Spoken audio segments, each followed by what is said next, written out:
Okay, so there's a lot of talk about how many women experience rape or sexual assault in their lifetime, and it's about a quarter. So, about 1 in 4 women will experience sexual assault or rape in her lifetime. But there's not a lot of talk about how many men are sex offenders. And the biggest reason is because it's really hard to determine. First, as we've discussed in previous videos, most reported sex offenders are not held accountable for their actions. In fact, it's a very, very small percentage. So we can't be going by that alone to determine how many men are sex offenders, because it simply doesn't reflect an accurate picture. Another way to possibly determine it is through surveys. So there have been studies done where men are surveyed. Sometimes they're asked direct questions like, have you raped someone? But most of the time, these surveys involve behavioral questions, such as, have you ever had sex with a woman when she didn't want to? Or have you ever forced a woman to have sex with you? Even with these studies, I don't think we get a very clear or accurate picture of how many men are sex offenders, because we're basically asking them to admit to a crime in this survey. So it would make sense that it would be difficult to get an accurate picture that way.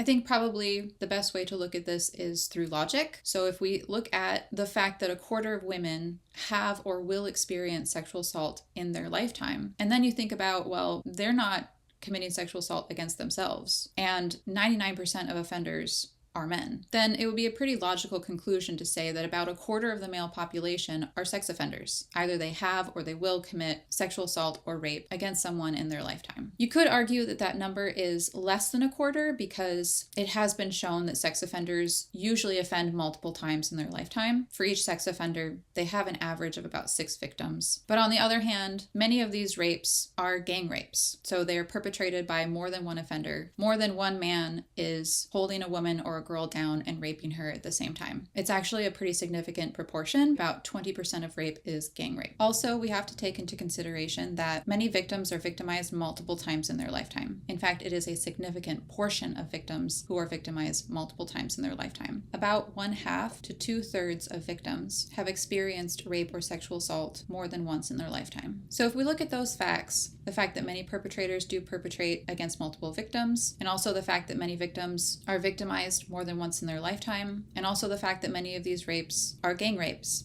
being perpetrated by more than one offender at the same time, it might be logical to say that those kind of cancel each other out. So if we look at those facts and we're left with, probably about a quarter of the male population are sex offenders. They either have or they will commit a sex offense in their lifetime. So when I say that, I think most likely viewers are going to have a difficult time believing that. Some of the reasons why is because of the misconceptions about sexual assault. Again, going back to the stereotypical rape, that people think that rape can only be perpetrated by a stranger who jumps out of the bushes and is using a weapon and causes his victims severe injuries, which is just not the case. That accounts for a very tiny fraction of all rapes. Most rapes are perpetrated by someone the victim knows. Family member, a friend, a dating partner, a spouse, someone within their social circle. But another reason why this is difficult for people to believe is because many people, both victims and offenders, do not understand what rape really is. This is a secondary source news article about research that was conducted on university campuses. So as the headline says, 1/3 of male university students say that they would rape a woman if there were no consequences. Why would they say that? Well, it's because this survey used behavioral questions. They were asked, would they have sexual intercourse with a woman against her will if nobody would ever know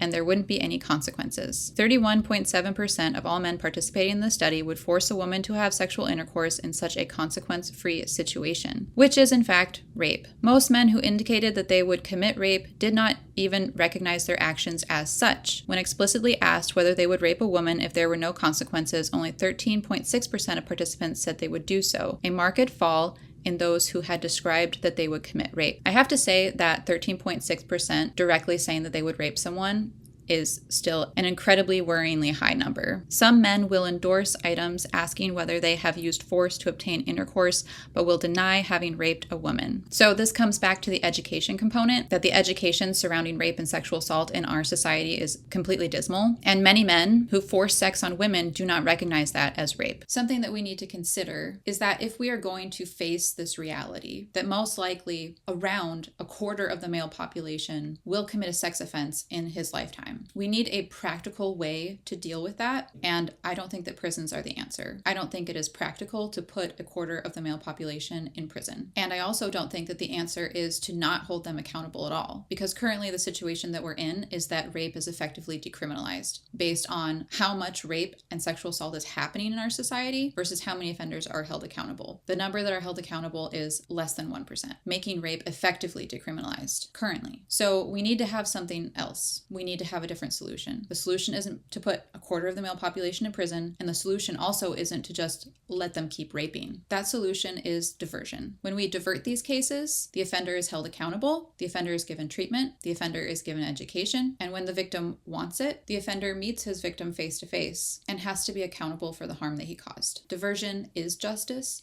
Diversion is accountability. And by widely using diversion, I think our society has a hope of decreasing sexual violence.